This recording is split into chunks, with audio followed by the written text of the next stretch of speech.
All right, today we have a 5-minute pro tip on how to retain tenants in today's market.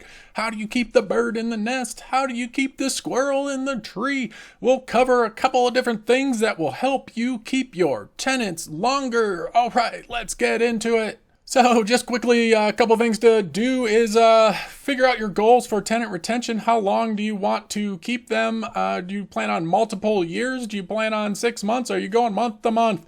Usually it's a 1-year lease, so figure out how long you want to retain the tenant and go from there. So this all starts back when you're actually choosing a property.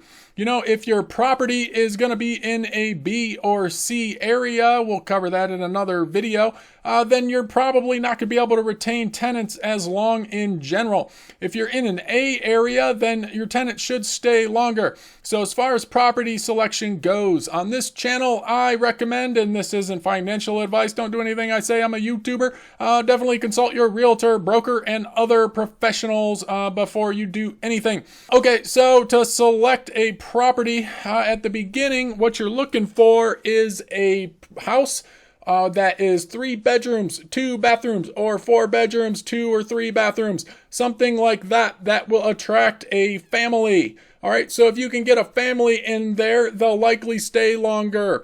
The other way to keep a family in there is for it to be in a good school system. We cover a couple of these other things in what properties to look for, other videos. Just look through the channel, they'll be there.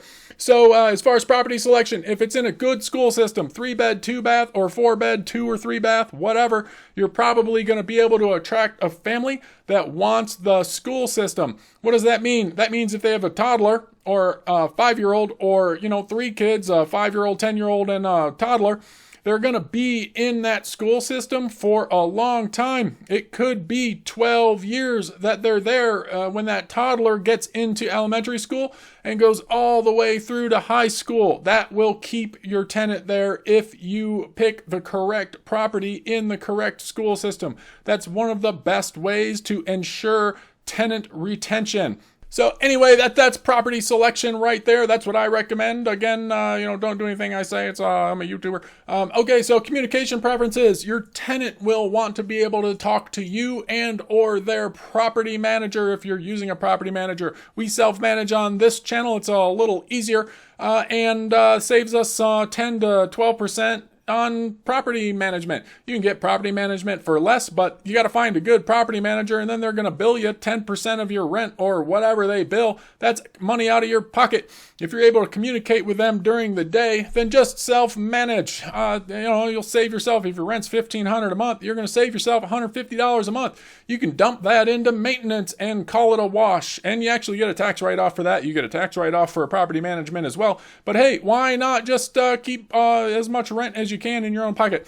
So anyway, you're going to ask the tenant, do you want to be talked to through text, phone call, email, or snail mail, whatever other form of communication?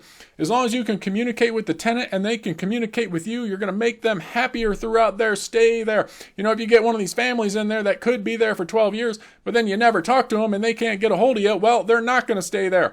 So do that. Make sure you know how they want to communicate. Track your maintenance. Let them know when maintenance is going to occur, if you have to schedule it unilaterally on your own, or if the tenant is asking for something to be fixed. So if they're asking for something to be fixed, a service that I recommend and use myself is Avail. You can Google that. There's online rent payments and online maintenance tracking.